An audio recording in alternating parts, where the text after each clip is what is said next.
When all costs are correctly recorded, the majority of hotel food and beverage departments make significant losses. Few hotel owners have been able to look outside the box and manage the food service companies like a true restaurateur.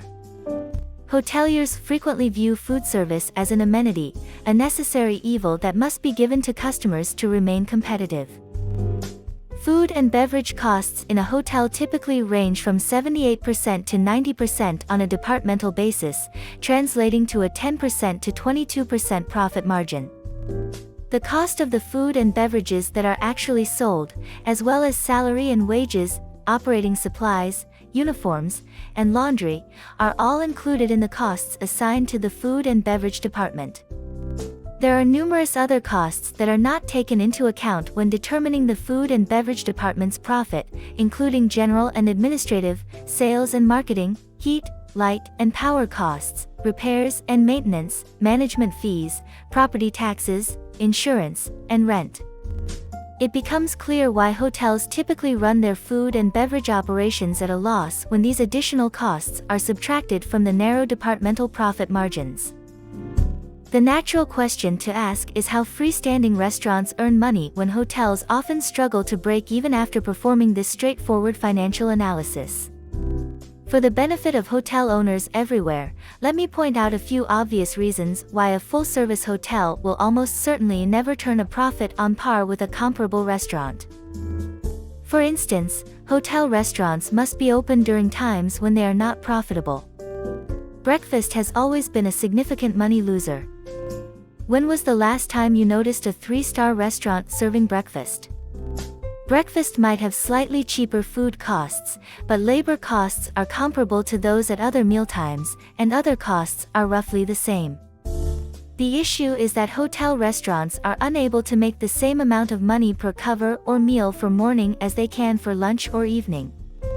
As a result, a dinner hour that loses money must be offered because it is a basic amenity for hotel customers. When room service is used in place of a restaurant breakfast, the financial results get even worse.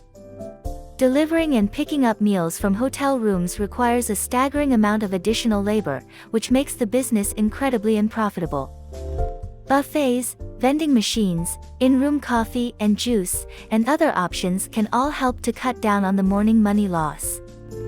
Several hotels, including the Regency in New York City, have had success advertising their restaurants as the place to go for an expensive, power breakfast.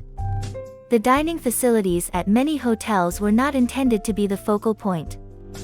Successful hotel restaurants usually have their own distinctive identities, including exclusive parking and entrances, unique signage, and high visibility on the street. Current freestanding restaurant trends, such as open kitchens, martini bars, and an avant-garde appearance, must be incorporated into the interior design. Many hotel dining rooms' clinical design is simply not appealing to the dining public. The most recent method for turning around a cash-strapped hotel food service division is to hire restaurateurs, often famous chefs, to run it under a management agreement or a lease. They frequently bring a tried-and-true restaurant idea with them that increases earnings significantly by drawing not only hotel visitors but also neighborhood residents.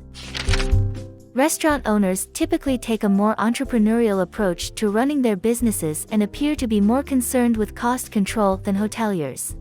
Emeril Lagasse, Todd English, Alain Ducasse, and Larry Forgione are a few well-known chefs who specialize in hotel culinary service.